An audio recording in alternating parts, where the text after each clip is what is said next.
ऋषिवासादि गौर भक्तवृंद। हरे कृष्ण कृष्ण कृष्ण हरे हरे, हरे राम राम राम हरे। श्रील प्रभुपाद की जय, सुमित भक्तवृंद की जय।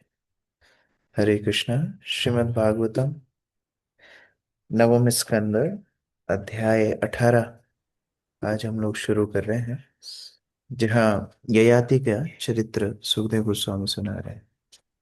श्लोक संख्या 1। श्री शुक उवाच यतिर्ययाति संयाति अया आयतिर्वीयति कृति षिडमे नहुष्यस्यायसन् इंद्रियाणेव देहिना। नीतू माता जी। सुखदेव गोस्वामी ने कहा कि हे राजा परीक्षित, जिस तरह देहधारी आत्मा के आत्मा के 6 इंद्रियों होती हैं, उसी तरह राजा नंगूश के 6 पुत्र के थे, जिनके नाम थे यति, ययाति, सयाति, आयाति, वियाति तथा कृति। हरे कृष्ण प्रभु जी। ययाति के 6 पुत्रों का वर्णन है। राज्यं नेच्छद्यति पित्रा दत्तं तत्परिणामवित् यत्र प्रविष्ट पुरुषा आत्मानं नावबुध्यते। यस, आभा माता जी। जब कोई मनुष्य राजा या सरकार के प्रधान पद को ग्रहण करता है तो वह आत्म साक्षात का अर्थ नहीं समझ पाता।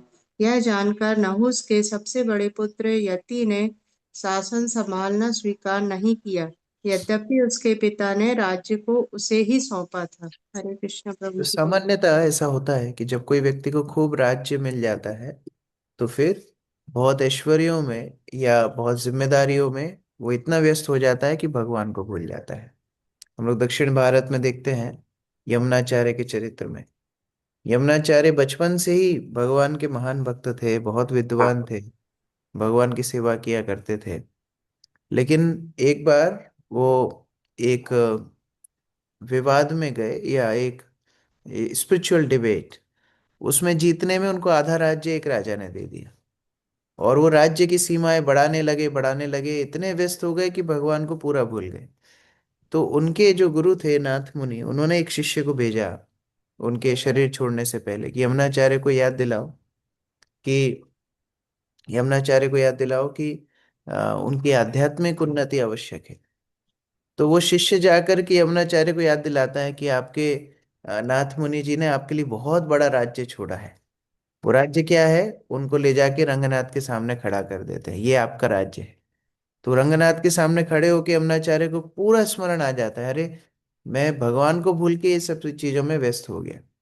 तो वास्तव में जो जीवन का लक्ष्य है वो सबसे कम प्राथमिकता लोगों के जीवन में रखता है। क्यों? क्योंकि इतने व्यस्त अलग अलग वस्तु में हो जाते हैं, अपने जीवन के लक्ष्य को ही भूल जाते हैं। तो इसी प्रकार से यहाँ पर बताया सुखदेव गोस्वामी ने, जैसे ही कोई व्यक्ति बड़े पद को ग्रहण करता है अपने आत्म साक्षात्कार को भूल जाता है। कल ही हमारे एक मित्र ने हमको फोन किया, इस्कॉन में बहुत सारी सेवाएं कर रहे हैं। तो उन्होंने बताया कि उनको एक ज्योतिषी मिल गए थे। तो वक्त लोग भी मजे लेते हैं बीच बीच में, उन्होंने अपने हाथ दिखाया उसको। तो वो ज्योतिषी बताने लगा कि आपके भाग्य में ना एकदम जिम्मेदारियां लेना बहुत है। तो आप जहां भी जाओगे आपको जिम्मेदारियां मिलेंगी। मतलब वो बता रहे थे इस्कॉन में ही, आप जिधर भी जाओगे, कोई यात्रा में जाओगे तो वहां आपको जिम्मेदारी दे दी जाएगी। हाँ, आप कोई मंदिर में जाओगे तो आपको जिम्मेदारी दे दी जाएगी। ऐसे अलग अलग बता रहे थे। लेकिन ये सब जिम्मेदारियों के बीच में आप जिस लक्ष्य से मंदिर में ज्वाइन किए हो वो मत भूल जाना। ये ज्योतिषी बोल रहा है उस ब्रह्मचारी को। तो देखो, इस तरह से अलग अलग मार्ग से भगवान हमको प्रेरणा देते हैं। तो कभी भी अपने लक्ष्य को नहीं भूलना चाहिए। यस, नमिता माता जी, तात्पर्य। तात्पर्य: आत्म साक्षात्कार मानव सभ्यता का मूल उद्देश्य है, और जो लोग सतगुण में अवस्थित हैं तथा जिनमें ब्राह्मणोचित गुणों का विकास हुआ होता है, वे इसे गंभीरता पूर्वक ग्रहण करते हैं। सामान्यतः क्षत्रिय उन भौतिक गुणों से संपन्न होते हैं जो भौतिक संपत्ति प्राप्त करने तथा इंद्रिय तृप्ति भोगने के अनुकूल होते हैं, किंतु जो लोग आध्यात्मिक रूप से समुन्नत होते हैं, वे भौतिक ऐश्वर्य के प्रति कोई रुचि नहीं दिखाते। वास्तव में वे आत्म साक्षात्कार में आध्यात्मिक जीवन विकास के लिए न्यूनतम आवश्यकताएं स्वीकार करते हैं। यहाँ विशेष उल्लेख हुआ है कि यदि कोई राजनीतिक जीवन में प्रवेश करता है, विशेषकर वर्तमान युग में, तो मानव जीवन पूर्ण बनाने का अवसर उसके हाथ से चला जाता है। तो भी यदि कोई श्रीमद् भागवतम को सुने तो वे सर्वोच्च सिद्धि पा सकता है। यह सुनना नित्यम भागवत सेव्या कहा गया है। महाराज परीक्षित राजनीति में लिप्त थे, किंतु चूंकि अपने जीवन के अंत काल में उन्होंने श्री सुखदेव गोस्वामी से श्रीमद् भागवतम सुनी, अतः उन्हें सरलता से सिद्धि मिल गई। इसलिए श्री चैतन्य महाप्रभु ने सुझाव दिया है, स्थाने स्थितः श्रुति गताम अनुभाव मनोभिर ये प्रयोशित जितो अप्यसी त्रे त्रैत्रिशलोक्याम। कोई चाहे सतोगुणी में हो या रजोगुणी अथवा तमोगुणी, यदि वह नियम पूर्वक किसी शुद्ध स्वरूप सिद्ध व्यक्ति से श्रीमद् भागवतम सुनता है तो वह भवबंधन से छूट जाता है। हरे कृष्ण। तो व्यस्त होना अच्छा है, इतना व्यस्त नहीं होना चाहिए कि भागवत श्रवण करने के लिए, हरिनाम करने के लिए हमारे पास समय ना बचे। बहुत महत्वपूर्ण है। यहाँ पर यद्यपि बोल रहे हैं कि बड़े राज्य कार्य या बड़े जिम्मेदारियों के कारण भगवान का चिंतन व्यक्ति भूल जाता है, लेकिन किसको बोल रहे हैं? परीक्षित महाराज को। तो परीक्षित महाराज ऐसे उदाहरण नहीं है, प्रभुपाद तात्पर्य में स्पष्ट कर रहे हैं। परीक्षित महाराज राज्य छोड़ करके 7 दिन बचे हैं, भगवान की कथा सुन रहे हैं। युधिष्ठिर महाराज वैसे ही राजा थे। हम स्वयंभू मनु को उदाहरण सुनते हैं, वैसे ही राजा थे।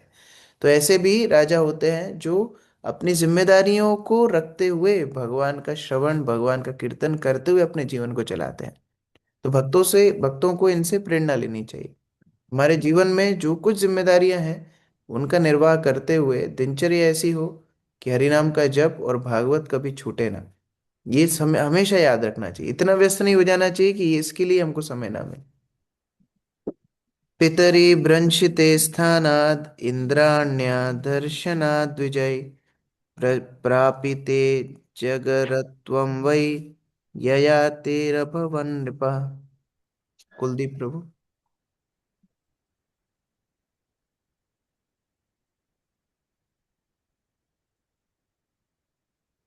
मोनिका माता जी। चूंकि ययाति के पिता नहुष ने इंद्र की पत्नी साची को छोड़ा था, अतएव सची के अगस्त तथा अन्य ब्राह्मणों से शिकायत करने पर इन ब्राह्मणों ने नहुष को शाप दिया कि वह स्वर्ग से गिरकर अजगर बन जाए। फलतः ययाति राजा बना। तो नहुष इंद्र की पत्नी को दुर्व्यवहार करते हैं, और ये सब देख करके ययाति के बड़े भाई याति के अंदर में बहुत वैराग्य आ जाता है, और यहाँ पर नहुष को श्राप मिल जाता है कि आप अजगर बन जाओ।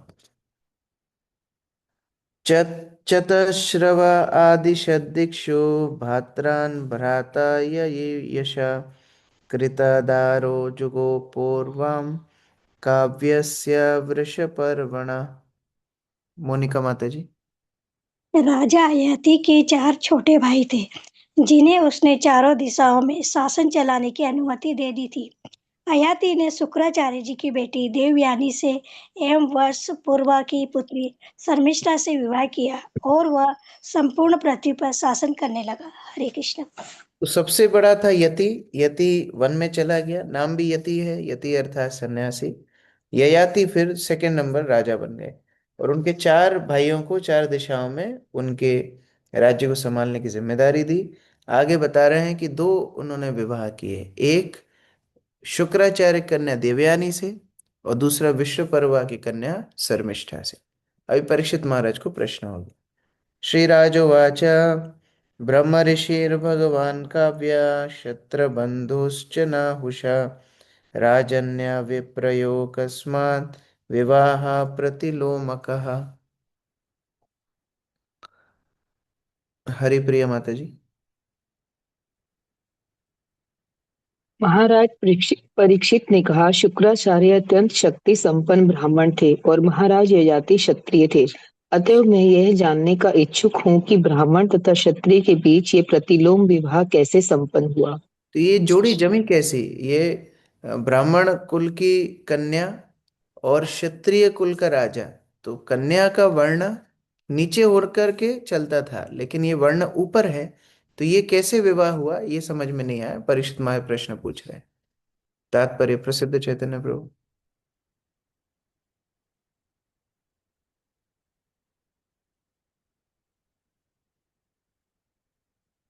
हंसराज प्रभु। हरे कृष्ण प्रभु।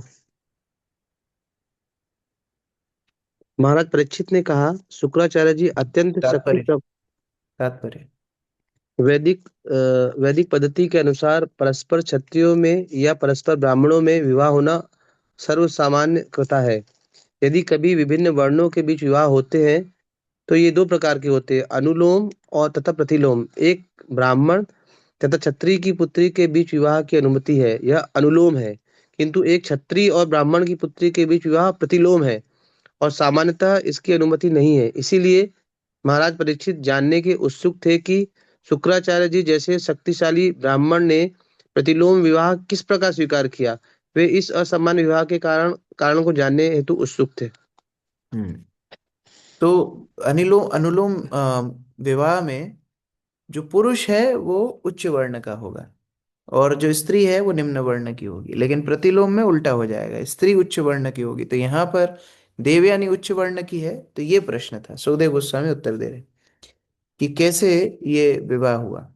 श्री शुक उवाच एकदा दानवेन्द्रस्य शर्मिष्ठा नाम कन्यका सखी सहस्र संयुक्ता गुरुपुत्र्या च भामिनी देवयान्या पुरोद्याने पुष्पिता द्रुमशङ्कुले व्यचरत् कलगीताली नलनी पुलिना बला। तो लोगों को विवाह कैसे हुआ, कैसे सेटिंग हुई, ये चर्चा करने में बहुत मजा आता है। तो उसी तरह सुखदेव गोस्वामी बता रहे हैं, एक बार कैसे घटना हुई, कैसे ये विवाह हुआ, पूरा चरित्र सुना रहे हैं। रीना माता जी पढ़िए।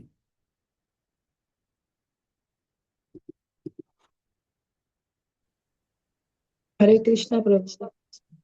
श्री सुखदेव गोस्वामी ने कहा, एक बार वर्ष पूर्व पर्व की पुत्री शमिष्ठा, जो निर्दोष किंतु स्वभाव से क्रोधी थी, शुक्राचार्य जी की पुत्री देवयानी तथा उसकी सैकड़ों सखियों के साथ राजमहल के बगीचे में घूम रही थी। वह बगीचा कमलिनियों तथा फूल फल के वृक्षों से भरा हुआ था और उसमें मधुर गीत गाते पक्षी तथा भौरे निवास कर रहे थे। शर्मिष्ठा का परिचय कैसे दे रहे हैं सुखदेव गोस्वामी कि हाँ भोली भाली थी लेकिन गुस्सा ज्यादा करती थी। तो ऐसा कई बार हो जाता है, लोग स्वभाव से थोड़े से गुस्सैल होते हैं, तो अगर अच्छा काम भी करते हैं तो गर्त में चला जाता है। क्योंकि वास्तव में वाणी भी मधुर होनी चाहिए। कार्य मधुर से केवल काम नहीं चलेगा, वाणी भी मधुर होनी चाहिए। अब विचार कीजिए, कोई आपको भोजन पे बुलाए और बड़े क्रोध से थाली पटक के आपके आपके सामने रखे, बहुत उसमें व्यंजन है, आप खा नहीं पाओगे। उसी तरह कई बार लोग ऐसी बात करते हैं कि हमने देखो सबके लिए अच्छा किया, अब दो चार बात बोल दी तो क्या बड़ा बात होगी। ऐसा नहीं है। जब क्रोध में हम कुछ भी बोलते हैं, व्यवहार करते हैं, तो जो किया कराया है वो सब नष्ट हो जाता है। तो इसलिए शर्मिष्ठा की गलती क्या है? हाँ, स्वभाव से क्रोधी थी। शीलवान थी लेकिन क्रोधी थी। और देवयानी अपनी सैकड़ों सखियों के साथ एक उद्यान में घूम रही थी। और उस उद्यान में क्या घटना हुई आगे बता रहे हैं। ता जलाशयमासाद्य कन्या कमललोचना तीरे न्यस्य दुकूलानि विजिहु सिंचतेर्मितः। योगेश प्रभु। जब तरुणी कमल नयनी लड़कियां जलाशय के तीर पर आई तो उन्होंने स्नान का आनंद लेना चाहा। फल किनारे पर अपने वस्त्र रखकर वे एक दूसरे पर जल उछाल कर जल की क्रीड़ा करने लगी। वीक्ष्याव्रजन्तं गिरिशं सह देव्या वृषस्थितं सहोत्सोत्तीर्य वासांसि परयुधोर्विरीडिताः स्त्रिया। मोनिका चौधरी माता जी।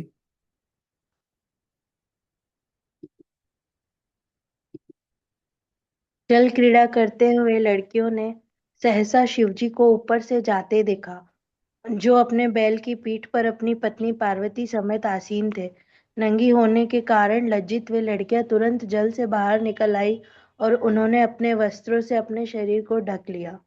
तो ऐसी कई घटनाएं हुई हैं निर्वस्त्र अवस्था में, जब भी जल क्रीड़ा की है उसमें कई ऐसी घटनाएं हुई हैं। जैसे नलकुंवर मणिग्रीव के सामने नारद मुनि आ गए थे, वहां जब सुखदेव गोस्वामी वन में जा रहे थे उस समय पर भी ऐसे कुछ युवतियां इस तरह नहा रही थी। फिर भगवान कृष्ण की लीला में भी इस तरह होता है। तो ऐसे कई बार ऐसी घटनाएं हुई हैं। तो सामान्य शिष्टाचार का हमेशा पालन करना चाहिए। ऐसे बहुत बार ऐसी घटनाएं हुई हैं। तो ये लोग जब जल में विहार कर रही थी, शिव जी को देखा, तुरंत आके तो जल्दीबाजी में वस्त्र पहनने लगे। वो जल्दीबाजी में वस्त्र थोड़े इधर उधर हो गए। शर्मिष्ठा जानति वासो गुरुपुत्र्या समव्ययत् स्वीयं मत्वा प्रकुपिता देवयानीदमब्रवीत्। गौरी शंकर प्रभु।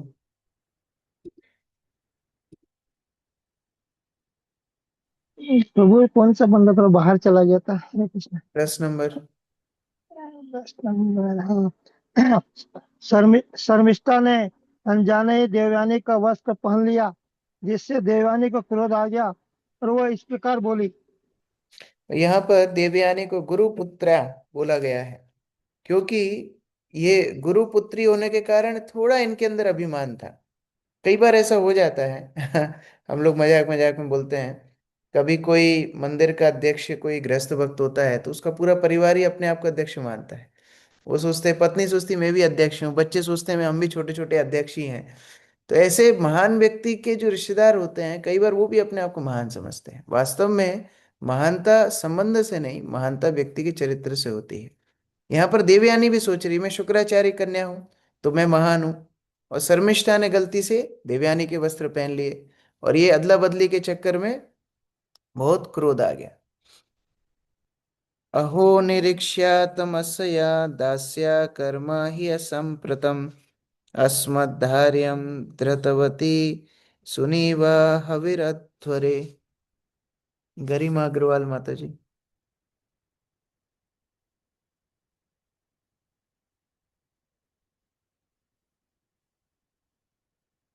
तुषार प्रभु।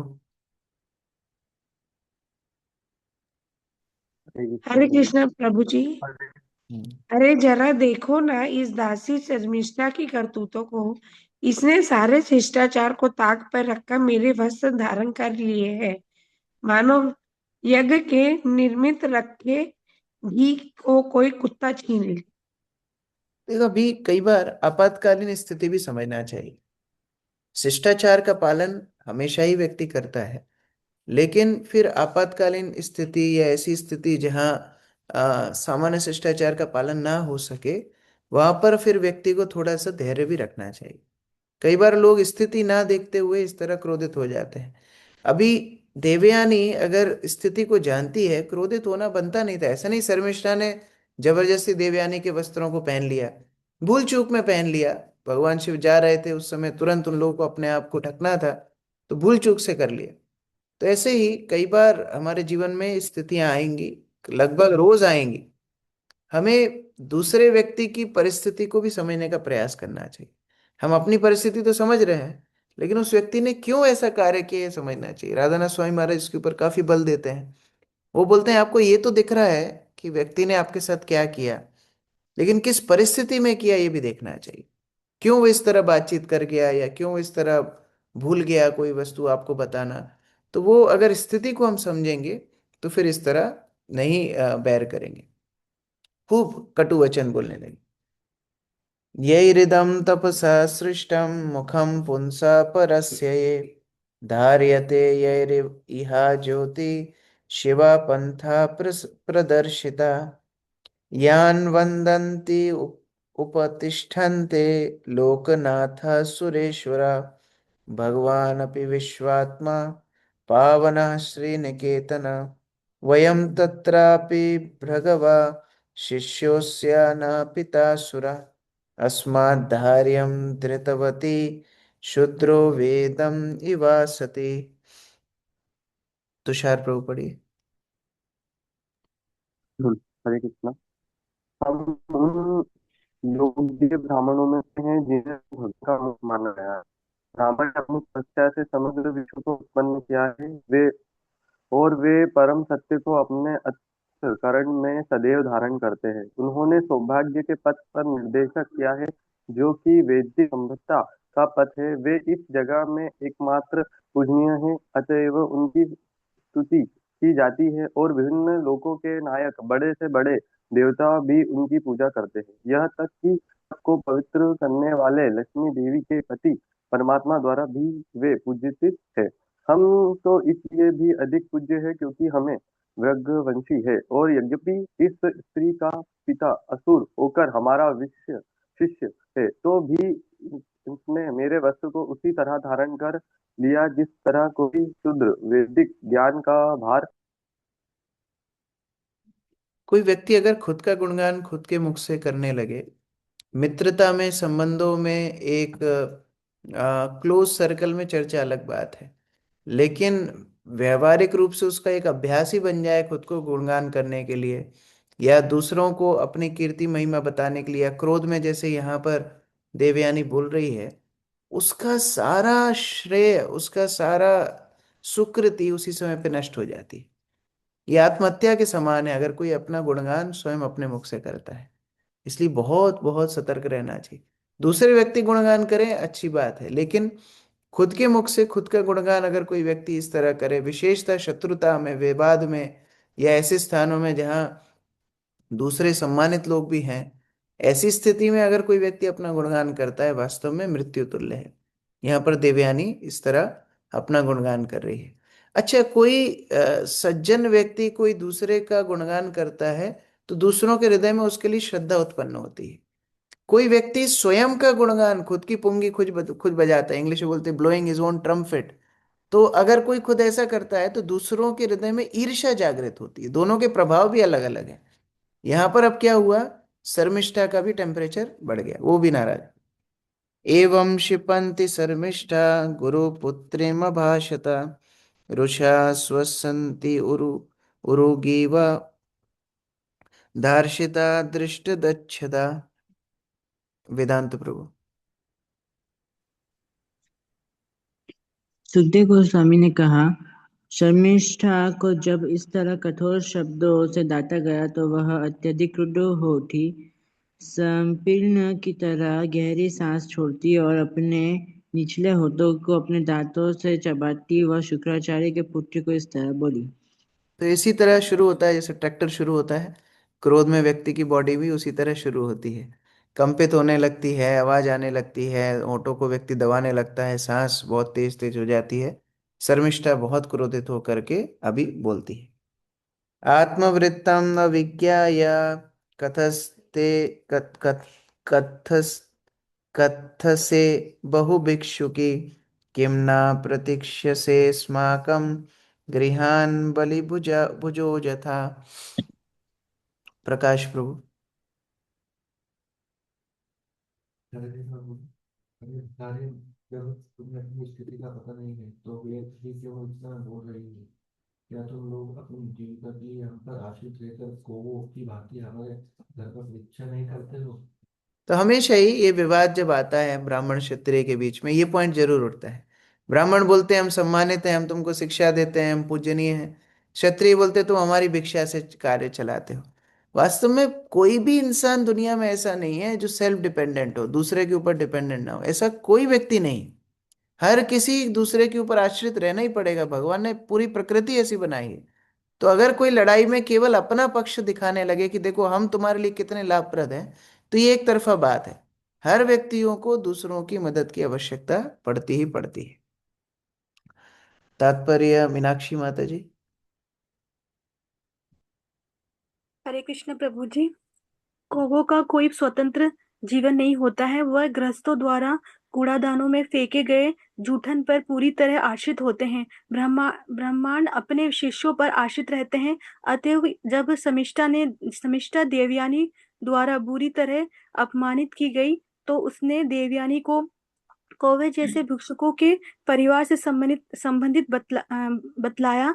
स्त्रियों का स्वभाव है कि थोड़ा सा उकसाने पर भी वह वाक्युद्ध करने लगते हैं। जैसा हम इस घटना में देख सकते हैं, उनका ऐसा स्वभाव बहुत लंबे समय से चला आ रहा है। हरे कृष्ण प्रभु।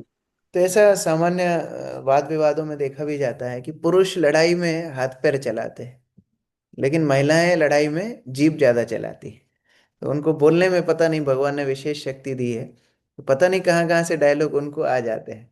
तो जो दो दो महिलाओं की लड़ाई होती है ना, मोहल्ले में पूरा मोहल्ला इकट्ठा होकर देखता है कि नया कुछ सुनने के लिए मिलेगा, जरूर ऐसा कुछ बोलेंगी जो एकदम इंटरेस्टिंग होगा।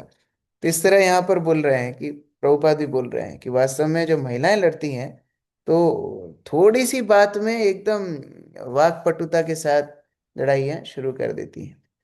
एवं विधै सुपुरपौर पुरुषै क्षिप्त्वाचार्यं सुतां सतीं शर्मिष्ठा प्राक्षिपत्कूपे वासश्चाद्याय मन्युना।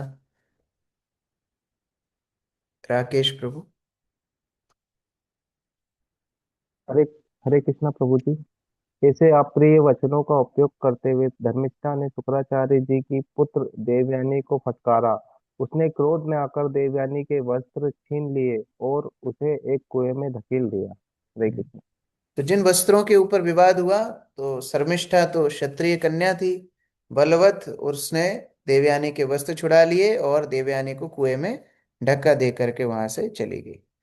तस्यां गताय स्वगृहं ययातिर्मृगयां चरम प्राप्तो यदृच्छया कूपे जलार्थी तां ददृश्यः। शालिनी माता जी। हरे कृष्ण। देवयानी को कुएं में धकेलकर शर्मिष्ठा अपने घर चली गई। तभी शिकार हेतु निकला राजा ययाति उस कुएं पर पानी पीने हेतु आया और संयोगवश देवयानी को देखा। तो हरे शिकार कृष्ण। करने आया, खुद शिकार हो गया। ययाति आया, देवयानी को उसने कुएं में देखा, अब मदद करने के लिए आगे बढ़ा। दत्वा स्वमुत्तरं वासस्तस्यै राजा विवाससे गृहीत्वा पाणिना पानिम उज्जहारा दया परा। आकर्षणी राधा माता जी। देवयानी को कुएं में निर्वस्त्र देखकर राजा ययाति ने तुरंत ही अपना ऊपरी वस्त्र उसे दे दिया। उस पर अत्यंत दयालु होकर उसने अपने हाथ से उसका हाथ पकड़कर उसे बाहर निकाला। हरे तो कृष्ण। ययाति के मन में ऐसी कोई भावना नहीं थी, वो मदद करने के लिए उनको देवयानी को कुएं से बाहर निकाला। लेकिन देवयानी बाहर निकल के अब ययाति को विवाह के लिए प्रस्तुत हो जाती है। तम वीरमाहुयोषानसि प्रेम निर्भरया गिरा राजन्स्त्वया गृहीतो मे पाणि परम पुरंजया हस्तग्राहो परो मा भूत् गृहीतायस्त्वया हि मे एष ईश कृतो वीरा संबंधो नौ न पुरुष। अक्रूर प्रभु।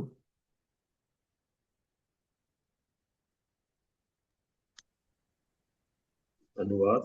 देवयानी प्रेम सिक्त शब्दों में राजा ययाति से बोली, हे महान वीर, हे राजा, हे शत्रुओं के नगरों के विजेता, आपने मेरा हाथ थामकर मुझे अपनी विवाहिता पत्नी के रूप में स्वीकार किया है।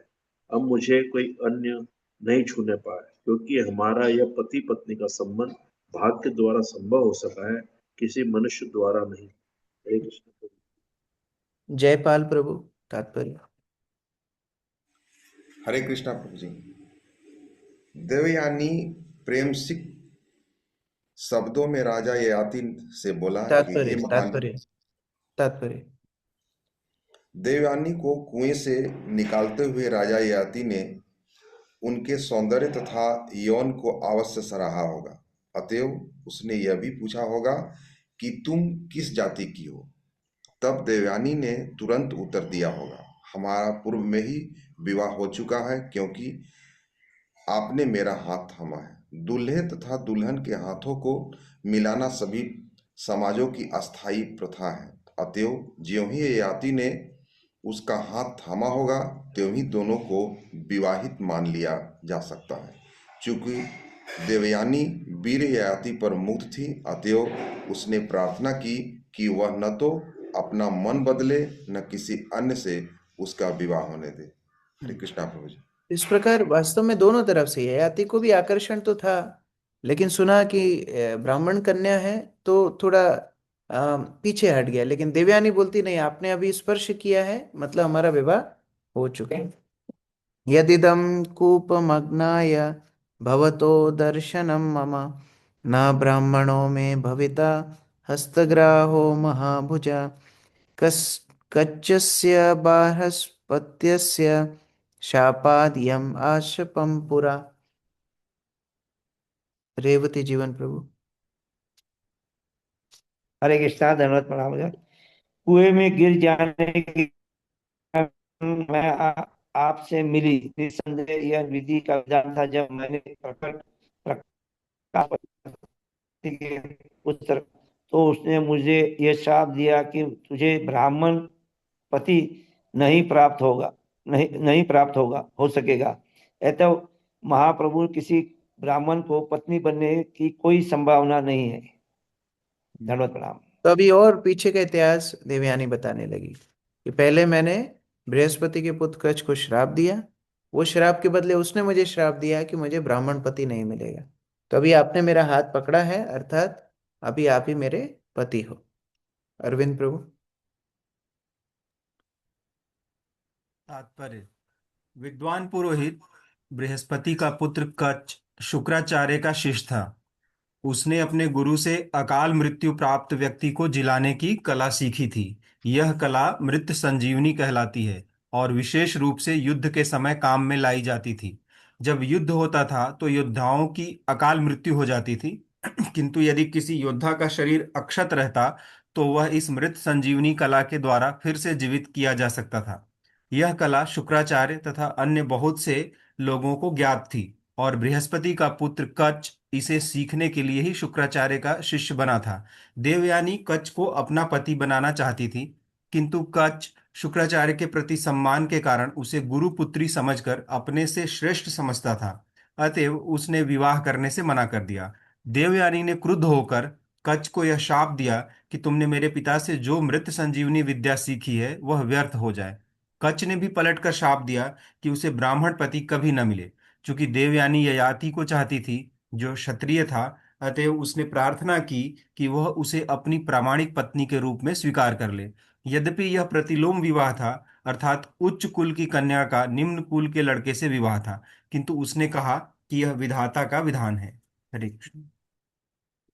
इस प्रकार से यहाँ पर इतिहास बताया है। आगे ययाति का उत्तर और बाद में जाकर के विश्वपर्वा और शुक्राचार्य के बीच में भी जो चर्चाएं हुई, क्रोध को शांत करने का प्रयास हुआ, शर्मिष्ठा को फिर दासी रूप से भेजा गया, ये सारा चरित्र आगे कल पाठ करेंगे। हरे कृष्णा। किसी का कोई प्रश्न है? यस, हंसराज प्रभु। हरे कृष्णा प्रभु जी, धन्यवाद करना। प्रभु जी, जो भागवतम हमने हमारे पास इस्कॉन वालों के पास है, मेरे एक परिचित मेरे घर आया था तो उसको मैंने दिखाई थी, तो उसने पूरे बाजार में ढूंढ ली, वो भागवतम नहीं मिली उसको। वो छोटी छोटी भागवतम, तो मतलब बाजार में कोई दूसरी ऐसी भागवतम, मतलब जो प्रभुपाद जी ने इतनी मेहनत करके जो बनाया पूरा, वो दूसरों के पास नहीं मिल पाता प्रभु जी, ऐसा ही। तो इसीलिए तो प्रभुपाद की भागवत को पढ़ना है, दूसरों के पास मिल जाती तो फिर कैसे पढ़ते? मतलब इतना डिटेल में, मतलब मैंने कहा तात्पर्य, मतलब प्रभुपाद जी ने ऐसा मतलब हाँ, और डिटेल किसी में ने इस इतनी तरह करा, पूरा टीका नहीं डिटेल में लिखा। दिया, किसी दूसरे आचार्य ने दिया। इतना डिटेल टीका और किसी ने नहीं दिया, यहाँ तक कि हमारी परंपरा में भी आचार्यों ने इतना डिटेल नहीं दिया। बाकी तो आप छोड़ ही दीजिए, बाकी लोग तो साहस ही नहीं करते। 18,000 श्लोक में कौन टीका लिखेगा? गीता फिर भी 700 श्लोक की है, कई लोगों ने टीका लिखी है, कई हजारों टीका है गीता के ऊपर। भागवत 18,000 श्लोक तो किसी ने साहस ही नहीं किया। और ये वर्ड फॉर वर्ड मीनिंग्स ये तो सुना ही नहीं किसी ने कि ये देना भी चाहिए। ये भागवत में 18,000 word for word meaning translation purport केवल प्रभुपाद ने ही इतना साहस करके इसको दिया है, तो और कहीं मिलना संभव नहीं है।